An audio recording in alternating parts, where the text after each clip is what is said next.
I want to welcome all of you to the special program for our exhibition, The Double, Identity and Difference in Art Since 1900.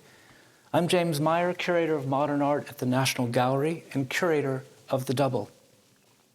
The exhibition has been generously supported by the Robert and Mercedes Eichholz Foundation, by Dr. and Mrs. Michail and Mahi Polymeropoulos, and by the Tower Project of the National Gallery of Art, our support group for exhibits of modern and contemporary art.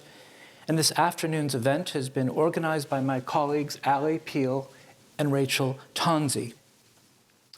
I particularly want to welcome some of the artists whose works appear in the show, some of whom I think are with us this afternoon: Janine Antoni, Mary Kelly, Bernard Pifaretti, and this afternoon's speaker, Mel Bochner. Mel Bochner is one of the leading figures of conceptual and post-minimal art. For some 60 years, through a body of work that includes painting, drawing, sculpture, photography, film, and installation, he's investigated the conventions of language, mathematics, measurement, linear perspective, geometry and shape, and other systems of representation. A noted writer and critic, he's authored texts on his own work, on the art of his contemporaries, and numerous figures of modernism, including Renoir, Cézanne, Bonnard, Malevich, and Newman, to name a few. His work has appeared in such iconic group exhibitions as the Language Shows, organized by Virginia Dwan at Dwan Gallery in the late 60s, Harold Zamon's When Attitudes Becomes Form at Bern, and Documenta 5 in Kassel, the Information Show at MoMA in 1970 as well, curated by Kynaston McShine.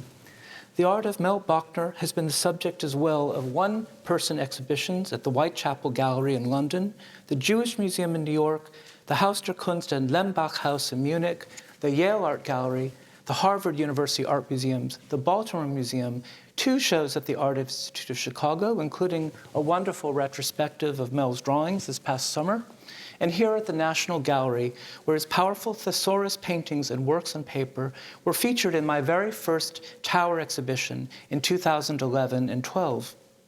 Mel and I first met during my student days in 1991, after I reviewed a show of his at a gallery in New York, quite favorably, I might add, and subsequently when I interviewed him for my dissertation on minimal art, a movement Mel Bochner's writings did much to define. The Double exhibition is indebted to our conversations about many of the artists in the show, some of whom Mel has written about, and others who were his close friends. Mel Bochner's openness to the idea of the double and its many manifestations in art since 1900 has been personally significant to me ever since I first broached this subject in my writings on Eva Hess and Robert Smithson, whose work, along with Mel Bochner's, was the launching point for my investigation of this show's rich themes. Thank you, Mel, for your moral support for my work over these many years and for joining us this afternoon. So now we're going to move into the show. And I just wanted to mention for those of you who haven't seen the show yet, and those of you who have, that the show is structured, as you know, in a kind of 4 parts investigation of doubling. I might have come up with other modes of doubling, but these felt to me the most significant. And it begins with seeing double, the repetition of the same, reversal, a reversal or upside down or opposite double. Dilemma structures, a funny category that I came up with to talk about 2 images or forms or texts that set up a kind of irresolvable contradiction. And the divided and doubled self, forms of selfhood, split selves, personae, shadows, doppelgangers, twins, and pairs. I came up with this structure in 2010 when I first developed the show, first came to the gallery, and it's taken this long to realize the exhibition. But I wanted to start with another exhibition, just for a second, that Mel organized of his work at Yale in 1995. The opening room in this exhibition included Mel's classic measurement works. He measured this particular gallery in the Louis Kahn Yale Art Gallery, and he installed 4 works of art in that space from the collection: a classic Mondrian, the very famous Tombe by Marcel Duchamp, Lissitzky's Prune, one of the great prune paintings by the Russian constructivist Lissitzky, and a number painting by Johns, which Mel installed coming out of the wall because it has two sides. This seemed to me an important way to enter this conversation, and a reason I asked Mel to join me, because few artists have a kind of deep understanding of modernism, avant-gardism, post-war art, and contemporary art as Mel Bochner. And as you'll note, there are works by each of these artists in the show: Duchamp, Mondrian, Lissitzky, Johns, and others. And the show begins with the two chocolate grinders of Duchamp and the two Matisses, the 1899 still lives. And I wanted to start off with this face-off of Duchamp and Matisse, both because, of course, they were both the enfant terrible of the Armory Show of 1913 that introduced modernism to the United States, but also because there were these two traditions, allegedly, in the 60s, ways of speaking about modern art. The tradition of modernism associated with Clement Greenberg and Roger Fry, the formalist tradition of painting beginning with Manet and Impressionism and Cézanne and Picasso all the way to Jackson Pollock via Mondrian, and the so-called other tradition, as Gene Swenson called it, Dada, Surrealism, Russian constructivism. The Dada, the avant-garde tradition, the attempt to broach art and life, as you will, versus a high modernist narrative of painting revealing the conditions of itself, according to Clement Greenberg, the famous critic. So Mel, when you were coming up in the 1960s, I think this was a very powerful kind of opposition.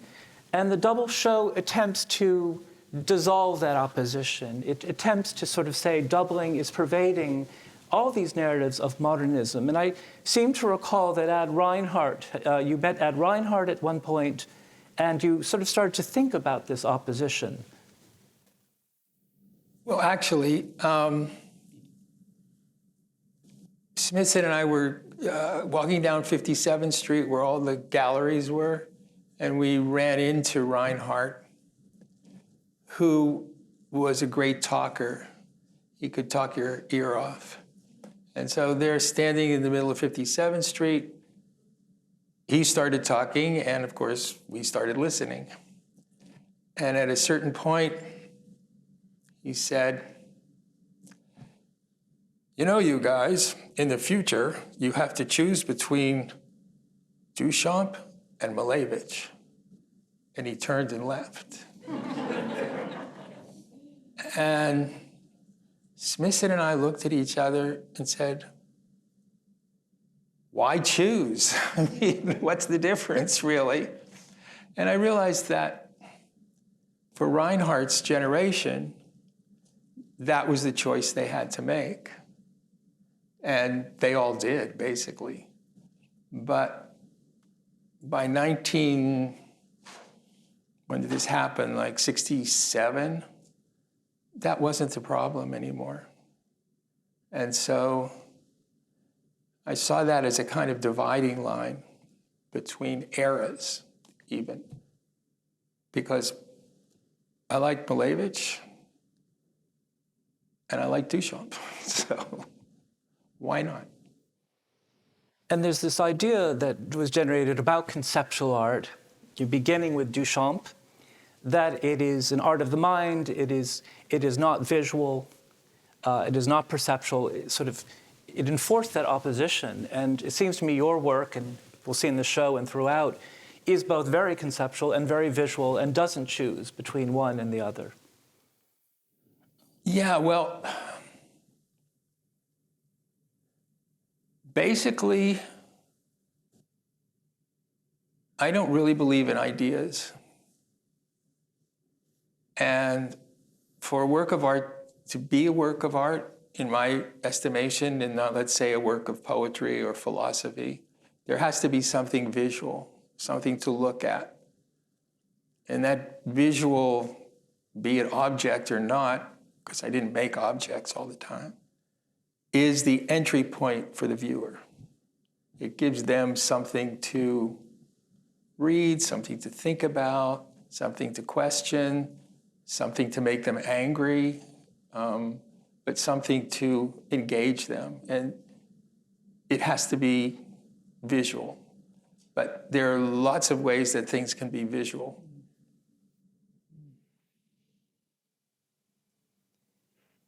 So the show begins with the chocolate grinders, the works that Duchamp made, as you know, right after completing the new Descending the Staircase, his cubist, futurist work that was in the Armory show. And he comes up with these chocolate grinders, and I know you're quite interested in them. Yeah, there's a funny interview with Duchamp on YouTube that he did in the late 40s or early 50s, speaking with a curator from MoMA, whose name I don't remember, but at the Philadelphia Museum. And the Ahrensburg collection owns the second chocolate grinder. Both. Do they own both of them? Oh, yeah. Okay. Well, he was only talking about the second one. And what he said was that this was a very important breakthrough work for him, because in the first chocolate grinder, you still have shadows. And a shadow means that there's a source of light, and a source of light means their perspective. So as sort of weird as it is to make a painting of a chocolate grinder, you still have a naturalistic underpinning. When he got to the second one, he said his interest had changed, and he had become much more interested in mechanical drawing, in draftsmanship. And so he tried to make this, because the basis of mechanical drawing is the elimination of personality, of the hand. It's all done with, rulers and compasses and everything. And he even went so far as the lines on those drums are thread. He sewed those lines in. And I think this is a really important painting because it brings in the whole concept of the elimination of personality from an artwork,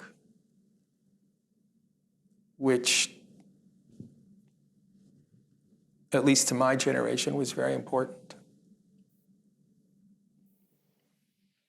Just to point out to everyone, in the exhibition, one thing I discovered in my research is that some artists are doublers. I call them doublers, and they make a lot of works around formats of doubling and division. And Duchamp is the arch doubler for me. There are 9 works of his in the show, the most of any artist. There are 4 of yours, Mel, so we can discuss whether you're a doubler too. And then other artists sort of pass through it, like Rauschenberg makes those great factums we'll talk about one-off in his career and doesn't stay with it. Matisse is a doubler. There was a whole show at the Met, and before that, Jeu de Paume, about his pairs and series. And this is, I think, his first pair, and it starts off our show. And I know you were interested in this pair. I'm very interested in this pair, and I'm very interested in Matisse. And we were having a discussion earlier as to which was the first one and which was the second one. Because I think you could look at it either way. Yeah. The one on the left, I think, is the second one. Most people think it's the first one because they think it's an unfinished sketch. But of the 2 paintings, it's by far the best painting. And the second one is kind of fussy. And, like he couldn't get away from Impressionism yet. But he doubled paintings all of his life. In the beginning, he would make 2 versions of a motif. But as that show that James was talking about, that was at the Met, he just didn't use 2 canvases anymore. He painted both paintings on the same canvas. He did the first painting, and then he painted the second painting, and in many cases, the third painting. And if you go to the MoMA show, is that still up? I don't know. The Matisse Red Room, which is one of the greatest shows I've ever seen. You see that the Red Room was originally the Blue Room. He didn't make another painting to make a red room. He just painted red over the blue painting. And so that was his process. And I can't think of anybody who did it before him. I think it was very original. Although, of course, academic painting, like the French Academy, painters would make copies of their most successful paintings. And I don't think that's doubling. I just think that's repetition. Well, he did actually learn to copy in art school. That's true. That's how young painters trained, and he won a prize for a copy of an old master painting, actually. He was good at copying, at doubling. But when it comes to his own work, he's doing something totally different. Yeah. And I agree with you, the painting on the left feels like a 20th century painting, and the one on the right feels like a 19th century painting. But my wife disagrees with me, by the way, so. So Malevich, I know, is of interest to you. You've written on Malevich. We have the wonderful drawing from the Museum of Modern Art, which is from 1923, and it is a memory of the painting in the installation shot, the show of 1915 in St. Petersburg, Petrograd, a kind of double rectangle painting that's been lost. So that painting's lost, but MoMA still has this drawing, and I'm thrilled that we can show it. And of course, that painting was hanging next to the most famous Malevich of all, the Black Square. What I find interesting about this double square painting is that in all those paintings you see in that installation shot, and I've seen most of them by now, or the ones that still exist. And Malevich was not a neat painter. He was not Mondrian. What did Judd call him? Judd wrote that he thought Malevich painted quickly, fast. Painted quickly. Yeah. Well, which may mean he was a little sloppy. He didn't use a ruler. They're all done freehand. And unlike so many of the things that came after him, like Ellsworth Kelly, let's say, there's a certain neatness to the work, which one can find interesting or not interesting. I always thought he was impatient. I think he had so many ideas that he just had to get them down, and he didn't care, if the edges were neat, or in terms of Clement Greenberg, really parallel to the edge of the canvas. But this drawing is really different. It's absolutely incredibly beautiful drawing. But it's clearly done with a ruler. And I've never seen one like it where there's an outline around it. So I kind of think he was trying to reproduce that lost little painting because he's put a framing edge inside the drawing, which I've seen a lot of his drawings. I've never seen that. And it's so beautifully drawn. It's a pencil drawing, and it just has the touch and the richness of a drawing by Jasper Johns. So I think it's a kind of important thing, but I think it's an anomaly too. So, of course, I'm very proud of this pair, the Piet Mondrian and the Marlowe Moss. As you've read the label in the show, Mondrian's classic style is, of course, what he called neoplasticism. It's one line and another line, and the famous palette of the primary colors and the grays and the whites to produce harmony and balance. And he starts that in 1921, and he's painting this way for the next decade. And then a young English artist called Marlowe Moss moves to Paris, and she starts hanging out in his circle. She starts painting in his style. And in 1931, she paints a double line painting, and it's published. And then the next year, Mondrian adopts the double line from Marlowe Moss. And so they are a kind of double, if you will. And their work, if you look at it closely, is completely different. The double line is operating differently in their work. And what it does is it completely radicalizes, changes Mondrian's art.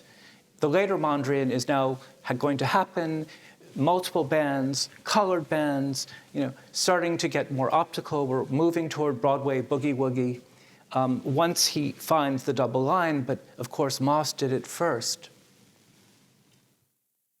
Well, I think everything you said is accurate, but I like to look at paintings sometimes and imagine painting them and what I might have done in that particular situation, or having done it, what it would have told me.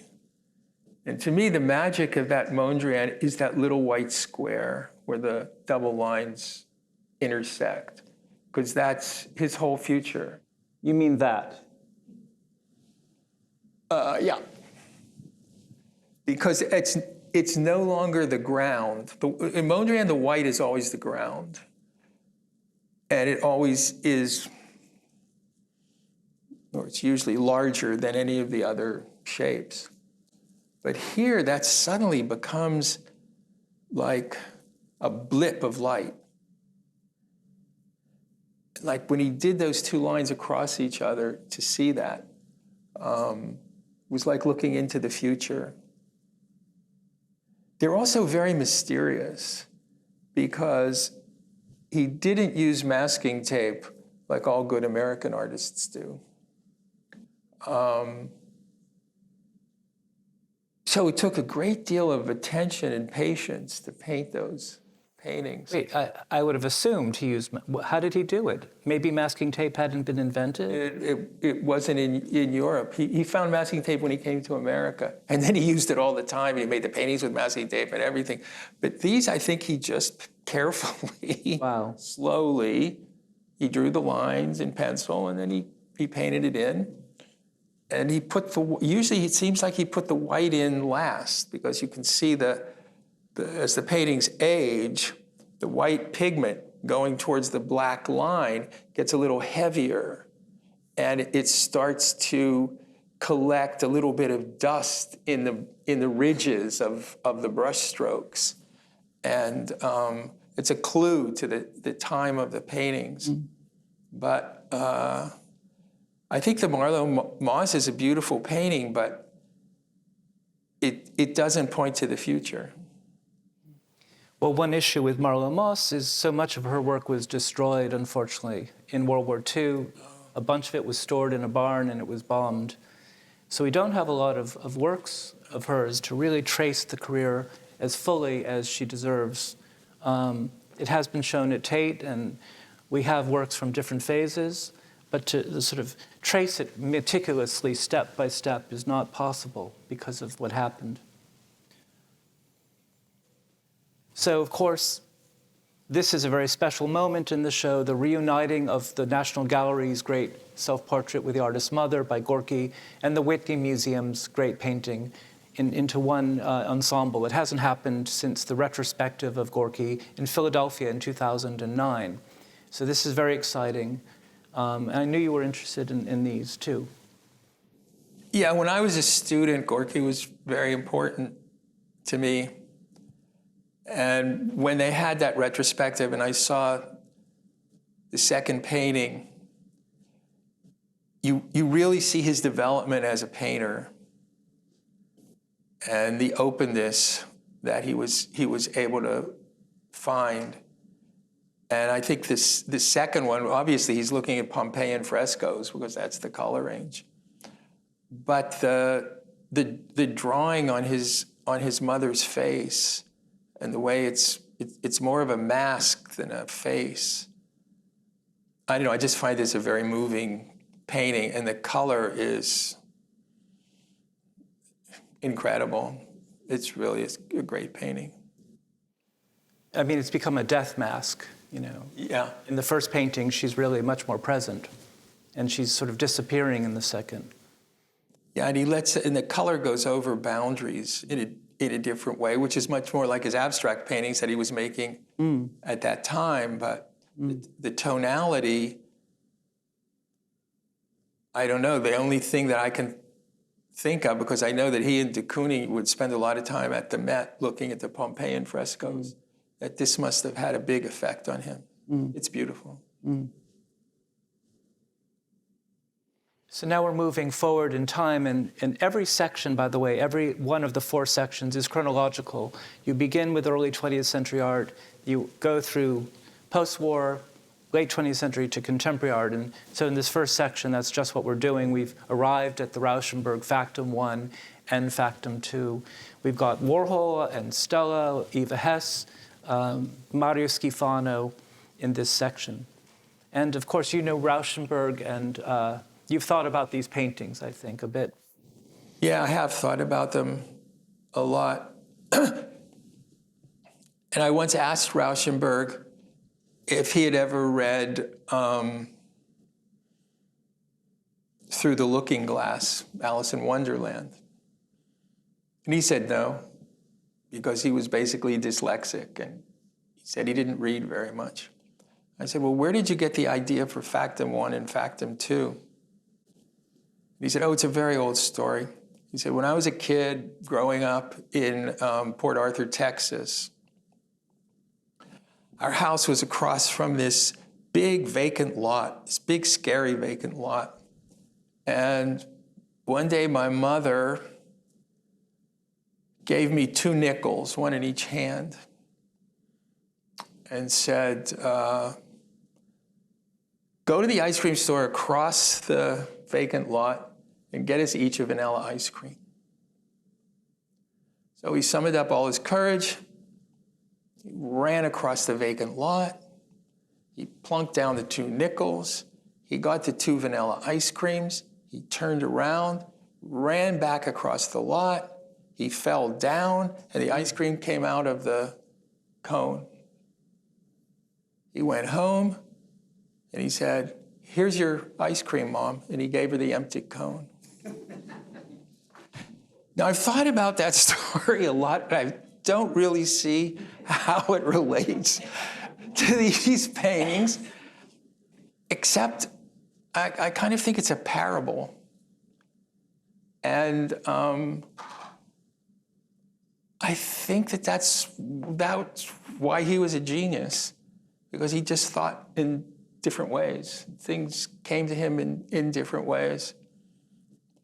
But what's interesting in seeing them together is no matter how close they look, they're very different. It's sort of you can't step in the same stream twice kind of idea. And I think the first time they were shown together was in Henry Geltzeller's show at the Met, right, in 1970? I'm not sure about that. Maybe at Castelli, Yeah, I don't know when the first time was, but Count Ponza, the big Italian collector, owned the one on the left. And I don't know who owned the one on the right. But when they appeared together, Count Ponza had a fit. And he said, I want my money back because I didn't know he painted a copy of my painting. He didn't get his money back.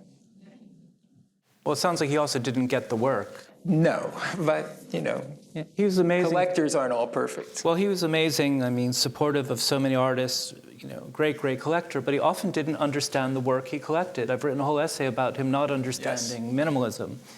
And now you're saying he didn't understand the factums. But he had a good eye, and he was able to gravitate, towards the right things. Certainly. You can't fault anybody for buying a Rauschenberg Factum painting. So Warhol, of course, was important for you, your generation, and he grew up in Pittsburgh and went to the same schools that you went to. And so you, I think, have a very deep connection there, imaginative at least, and artistic to Warhol. Yeah, this painting, interests me because I think when you first look at it, you first see it, your response is, oh yeah, Jasper's double flag. You know, just paint one on the top and paint one on the bottom. But when you think that he was also making movies at that time, this looks to me more like a film strip than, you know, a Johnsian two-panel repeat. And it made me think about, in a 16 millimeter film, you get 24 frames per second. Is it 24 or 18 frames per second? I can't remember. So this is like 2/100ths of a second. And especially in the lower one, where the figure's obliterated. And that wasn't an accident. Oh, I thought it was an accident. In the silk screening, it came out bad. But Yeah, was but not an the accident. rest of it came out good, so why did it just come out bad on the guy's face? I don't know. You can't say that, you know, it was intentional, but there it is. Well, he left it. He liked it. He said, I want this. And I really like what you said about the difference between this and the Johns, the double flag in our show.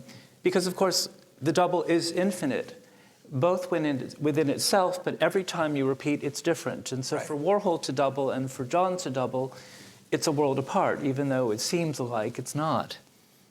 I also like what you're saying about the temporality of the Warhol. For me, you're talking about a cinematic temporality. Yeah. For me, when I think about it, I think about the moment of the accident that was recalled, and then the moment the press photographer took the picture. So two moments in time. But time is part of the double, for sure. We'll talk about that in a second.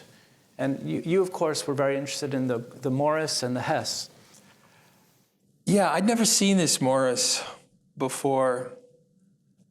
And of course, one of the cardinal sins of that period was trying to anthropomorphize abstract sculptures or shapes, to see them as like human presences, even though they weren't figurative in a sense. And I have to admit, I felt the same way. But as soon as I saw this, I couldn't help but anthropomorphize it. Because in itself, it seems like a kind of parable of life and death. You know, what did Bob Dylan say? If you ain't busy being born, you're busy dying. And so you start out life as a horizontal shape.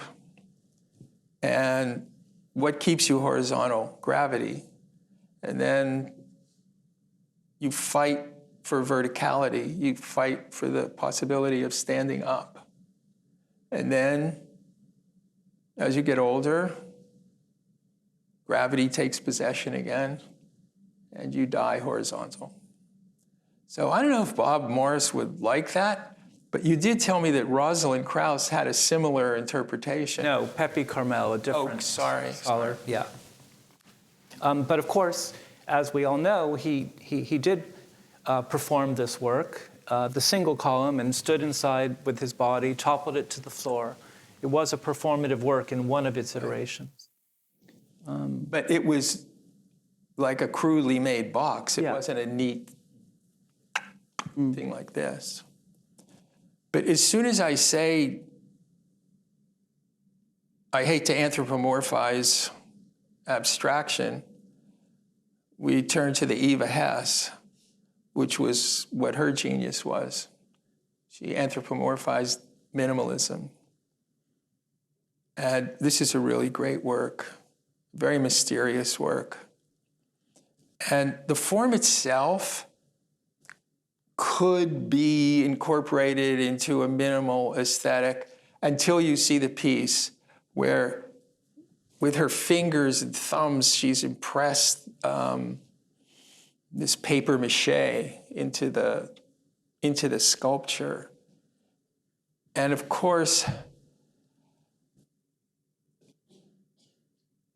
one of the things about minimalism and about that period was that it was hands off, get somebody else to make it. I don't know how to make that, take it to a machine shop. Maybe the corniest material that you could use would be paper mache. It's what kids in grade school do, paper mache. And she covered this surface, and it left the human print of her hand into the sculpture. And I think that was a huge, huge turning point. And thinking about that recently, it occurred to me, and this is not provable, that the two most influential artists of the last 50 years are Eva Hesse and Philip Guston, especially on younger artists. My daughter is a younger artist. All of her friends, they love Eva Hesse. It just speaks across, 50 years now? Is it 50? Yeah. Since she passed away, yeah. Since she passed away. And all the work she made in 4 years. She made all that work in 4 years. We're going to look at another work of hers in a second. Walking through, I just wanted to point out this work by Bernard Pifaretti. Bernard is with us in the room, and he chose this painting for us. It's a completely different format than, say, the Rauschenberg, whereas Rauschenberg painted the factums simultaneously. Bernard paints one side and then the other from memory. So it's a different strategy altogether, with the central stripe down the middle painted first. And he's told me this particular work was inspired by the Duchamp door piece, 11 Rue Larrey, which is in a later part of the show. And the theme of time, temporal doubling. Let's just go back one second, because I bet a lot of people don't know the story of the 11 Rue Larrey piece. He had an apartment in Paris where the bathroom was connected to the kitchen, and there were two doors and they banged into each other. At least this is the way I read this story. And so his solution was to take off one of the doors and have the other door hinged so that if you were in the bathroom, you could close it. If you were in the kitchen, you could close it the other way. It's quite clever. Well, he did describe it as practical solution. Yeah. And yes, you can see you can see the toilet upstairs here, and a kind of cubist still life, a mocking cubist still life with an absinthe glass and on the right. But it was André Breton who said, "Oh, this is a genius work of art." Oh, really? And it gets photographed later and becomes this iconic work of art. But you're right, he did initially, what I've read, see it as this practical solution to keep your nose out of my bathroom. Yeah.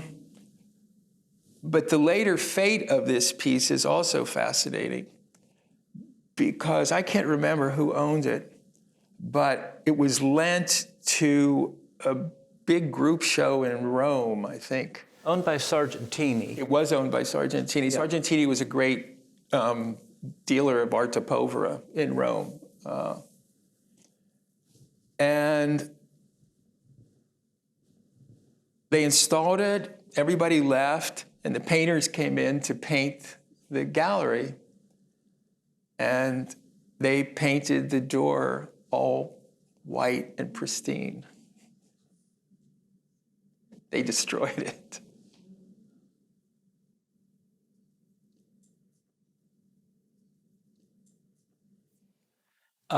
The temporality you see in the Warhol is, of course, a major theme of the show. And I wrote a book, as you know, called The Art of Return on the 60s in Contemporary Culture, where I introduced the idea of temporal doubling, two moments of time, the 1960s or early 70s, and the contemporary, the 2000s, captured simultaneously in works of art. And so the Felix Gmelin, 1968, 2000s, the Mary Kelly, 1970 and 2007, two moments of feminist generations and articulation embedded in the same work. And now we're moving into reversal when the galleries get black, thanks to my head designer, Michael. Yeah, tell them what that Felix Gemelin work is, because I think it's quite brilliant. Well, yeah, that one on the left. Sure. So on the left, we have a film that was made by another filmmaker, a man called Gerd Conrad, at the film school in Berlin in 1968. It's the moment of protest. They're running with a Maoist red flag through West Berlin, which is, of course, capitalist Berlin. And it caused a scandal. If you watch the film, there's a huge reaction at the end. They run into the City Hall of West Berlin, where Kennedy gave the Ich bin ein Berliner speech, and it causes a scandal. And the last person to hold the red flag is a man called Holger Meins. He became part of the Baader-Meinhof, the Red Army faction, 2 years after the film. He became a leftist terrorist, if you will. And on the right, it's 2002. Felix remakes the film in Stockholm.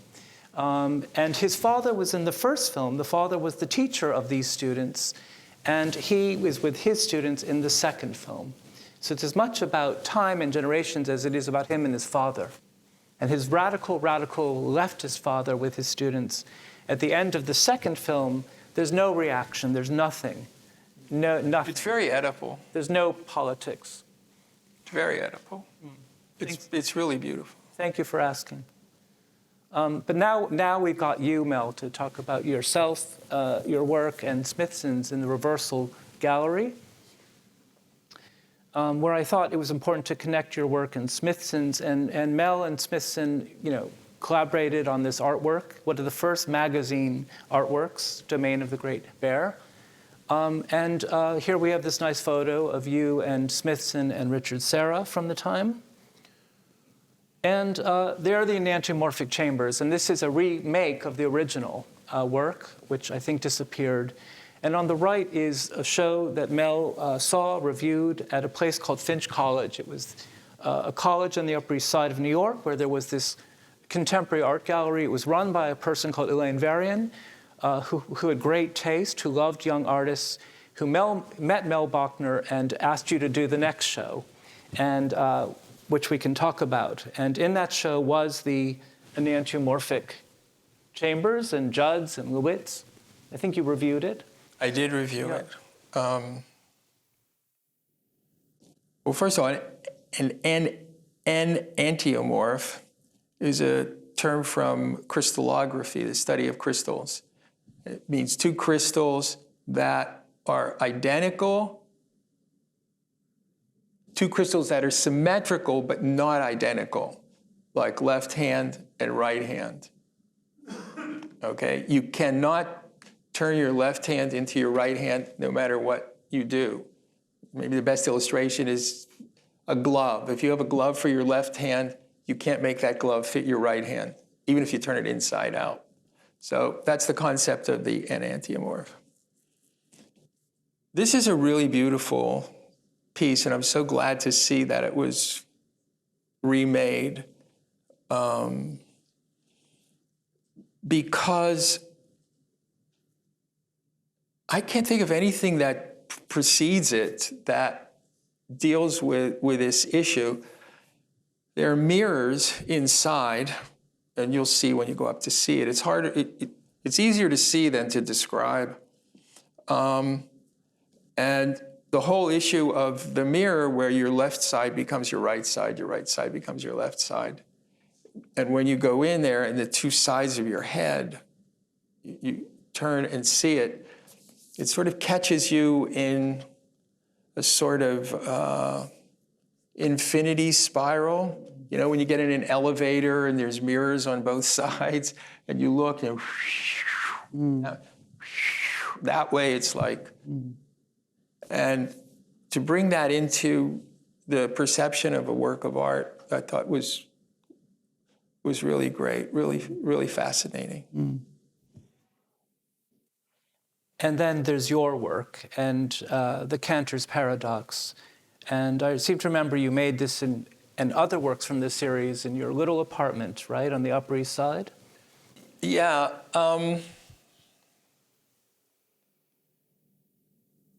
I was very taken with minimalism when I was 25, and I thought that was the most avant-garde thing, and I wanted to be even more avant-garde. But I didn't want to make, cubes and boxes, or is what a friend of mine called that period, the age of rectangles. So I was looking for other ways to generate form, and I was very interested in mathematics, the history of mathematics. And one person who stood out was a man named Georg Cantor, who was a German mathematician who was later,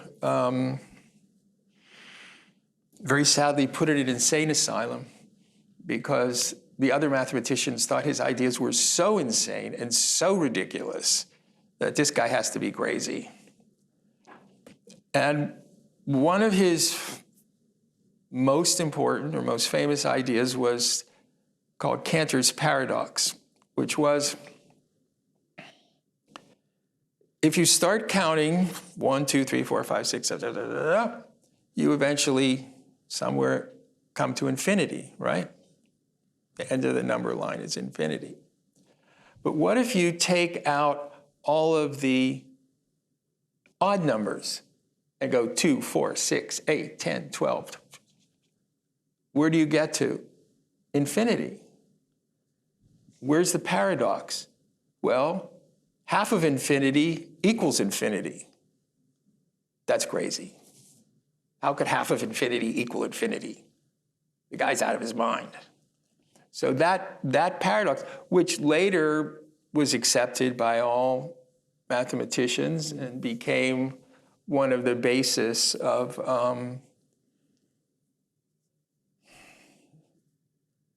modern mathematics. So in the drawing, I was trying to use triangles in some way. And one of the figures that he had was, if you take a line, you divide it into 3 parts, you drop the middle part. Now you have these 2, right? You take each one of those, you divide it into 3, you drop the middle part. Each one of those, drop the middle part. Each one of those, drop. All the way to infinity up and infinity down, or infinity left and infinity right. No matter how long you continue dropping that middle third, the external shape will stay the same. And so that's the basis of that little drawing. And then I only had a tiny apartment, and I wasn't very good at building things, and I didn't have enough money to ask somebody else to build it for me. So I made them out of cardboard and balsa wood. And some people thought they were models for larger sculptures, but I never had the ambition to make larger sculptures because I just had a little apartment, and where would I store them? So I considered these to be the finished work. And you can see, I guess, at this scale, they're pretty funky. And the Art Institute of Chicago, through Irv Sten, bought the whole series. I don't know how many there are. I can't remember anymore. Maybe 10, maybe 7. I don't know. And I met the people in the sculpture restoration department who were really, really good.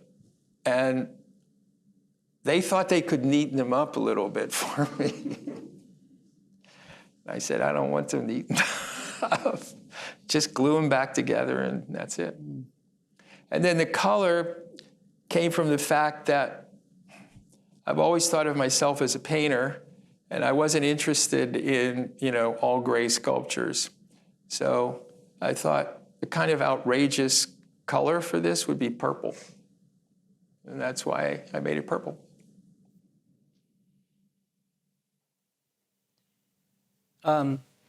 Identity and Difference, the subtitle of the show. The show asks us to think about identity in very abstract terms, lines and shapes, but also ultimately regarding the self. The self is already coming into play with the Gorky paintings, the Joan Jonas video, and other works in reversal, the Jeannie and Antoni, her portrait of her parents, where she learned prosthetic makeup techniques and changed their appearance, reversed their genders, if you will.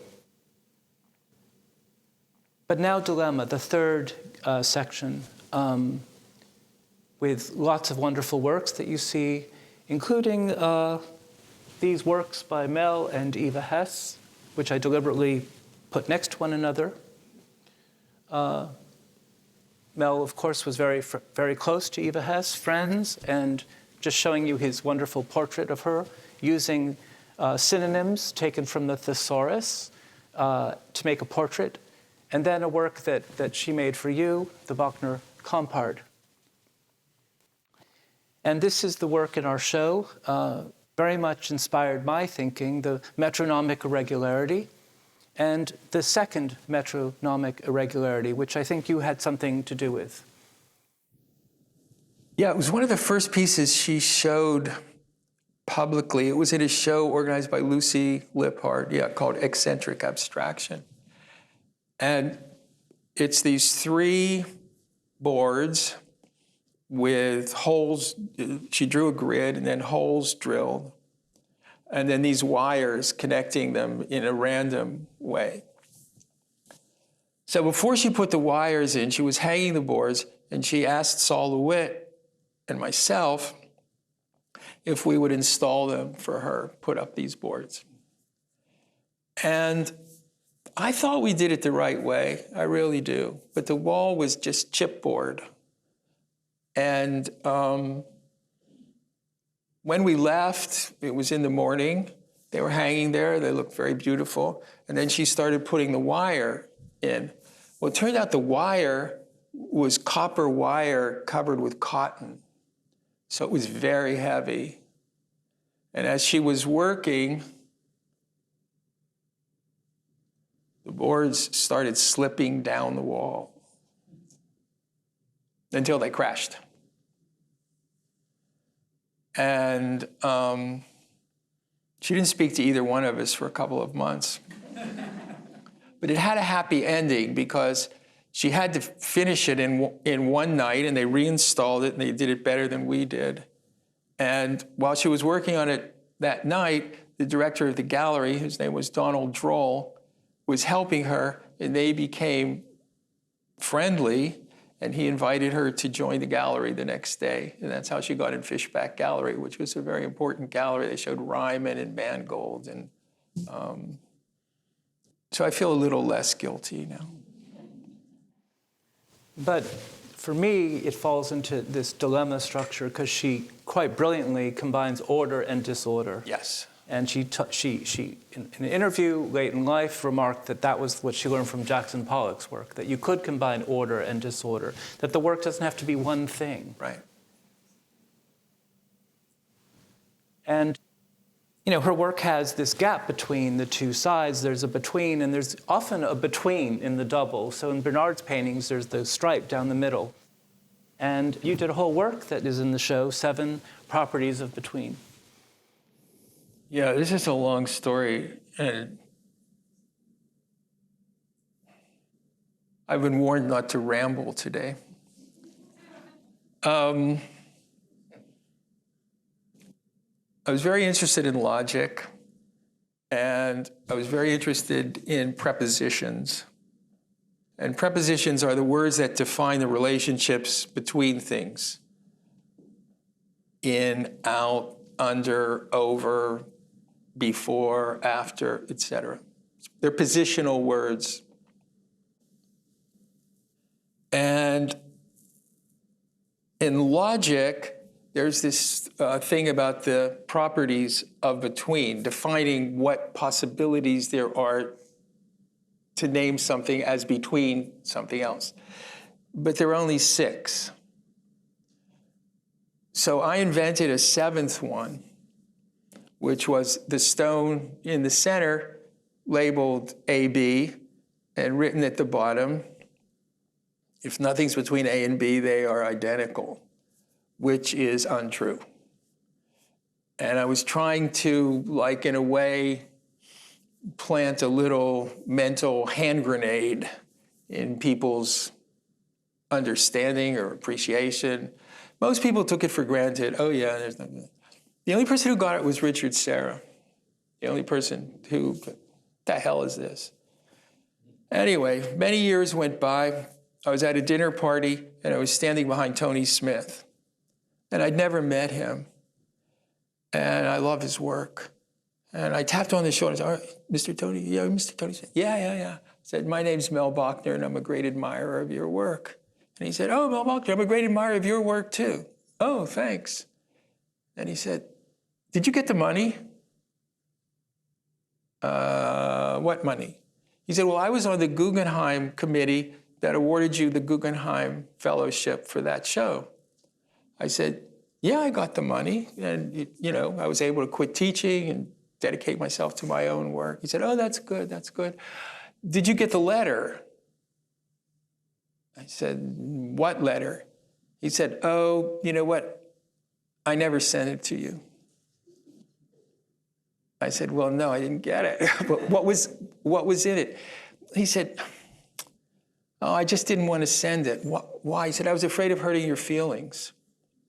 I said, oh, about what? He said, you know that thing in the room? It was all alone with just one stone on the line, and it said yada, yada. I said, yeah. He said, it's not true. And I said, that was the point of it. And he said, oh, now I like it even more.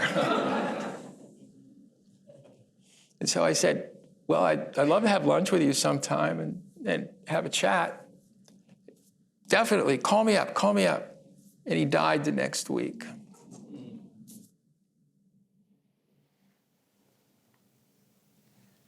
And your final work in the show, Imagine the Enclosed Area Blue.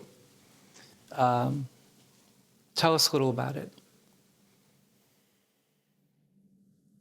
Well, when you're sort of dealing with conceptual ideas, you're really dealing with your imagination, imagining something. And Wittgenstein says somewhere, when you're looking at a chair, you can't imagine it. Which means that there's a mental space where your imagination and your sight intersect and cancel each other in a way. If you're looking at that glass, how could you imagine it? You're looking at it. So I came up with this idea of the 2 squares, one that is blue and one that isn't blue, and they both say, imagine the enclosed area blue. Well, it's possible to imagine the one on the right blue, but the one on the left is blue. You can't imagine it being blue because it is blue.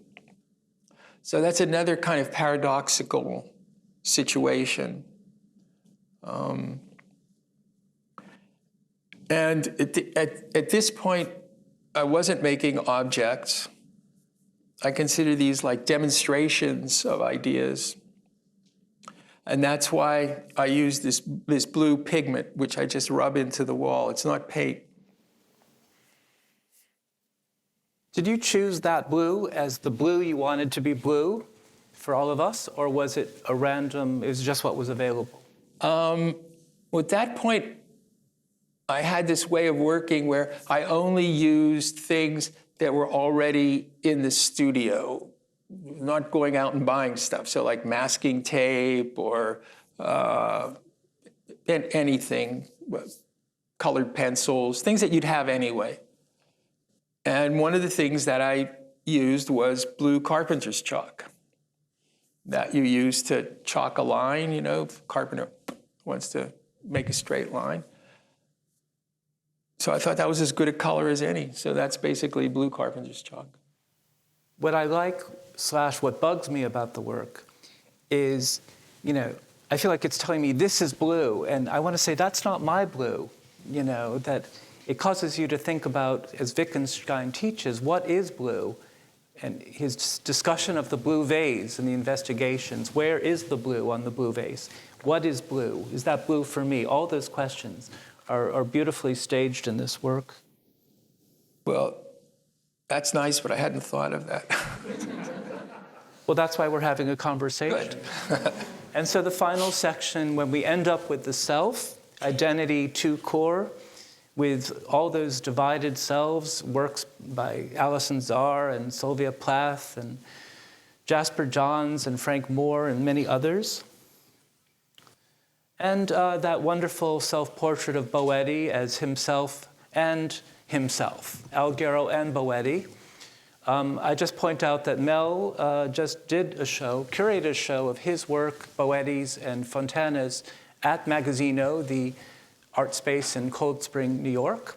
So I think you've thought about Boetti. I think you've met Boetti. Yeah, I knew Boetti. Yeah, and I think you were interested in Boetti and Rashid Johnson. Well, I think this is, the twinning thing. When I was thinking about today, and I was thinking, why am I interested in these things? How far does it go back in one's personal history? And there were three things that occurred to me. First, my father was a sign painter, and he was ambidextrous. He could paint letters with either hand. And as a kid, that was so incredibly fascinating. He also could hammer a nail with both hands. That's really hard. Don't ever try to hammer a nail with your left hand if you're right-handed, because your thumb is not going to survive. So that notion of ambidextrousness, if that's the word, fascinated me. The second sort of thing was my brother and sister were twins, fraternal twins. And you can't imagine over the years how many people, when I've told them that my brother and sister were twins, have asked me, were they identical?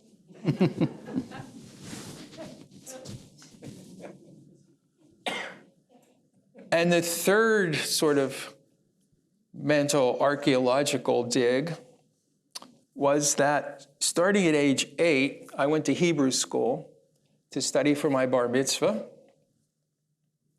And so during the day, in American, English, whatever you want to call it, school, I read books from left to right. And every evening, I read books from right to left. And I feel that those, without ever thinking about them again, sort of formed a way of thinking. The Boetti is really mysterious.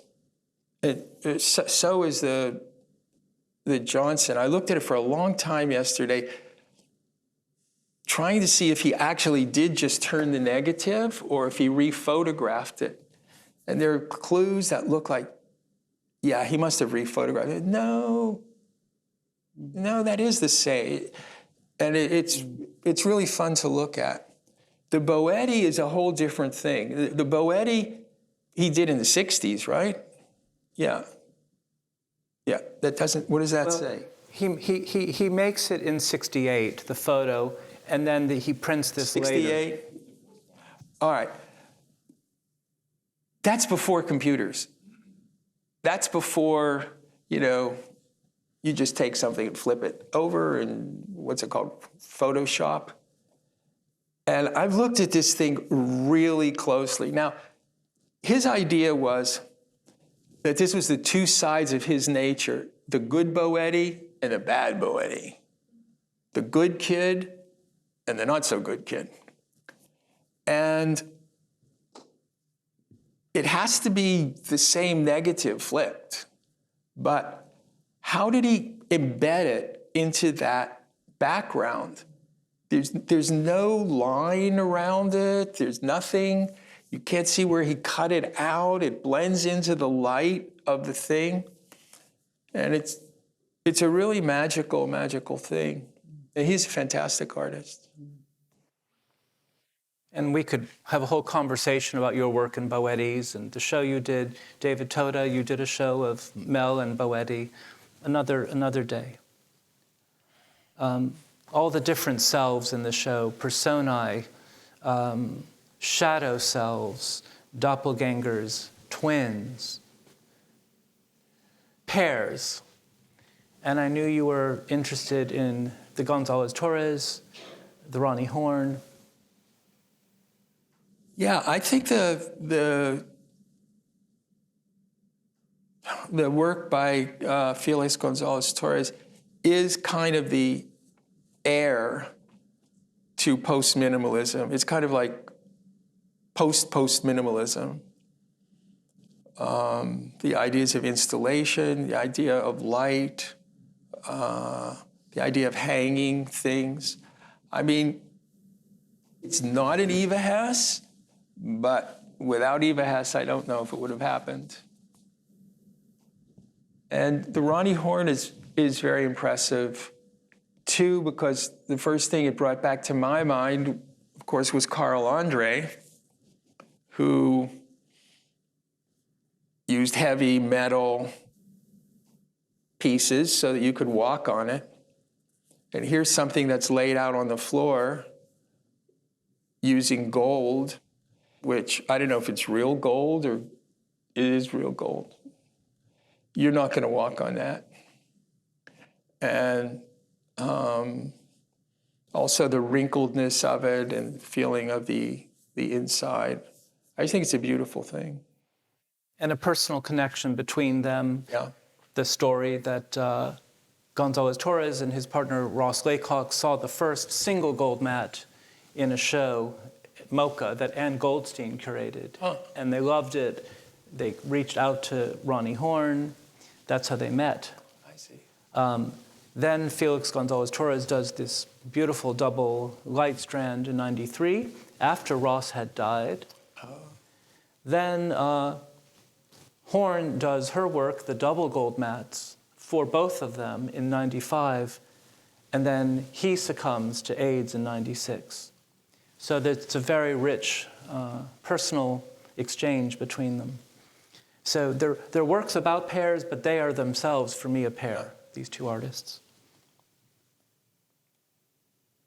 And last but not least, the opening works of the show, the Ligon and the Johns.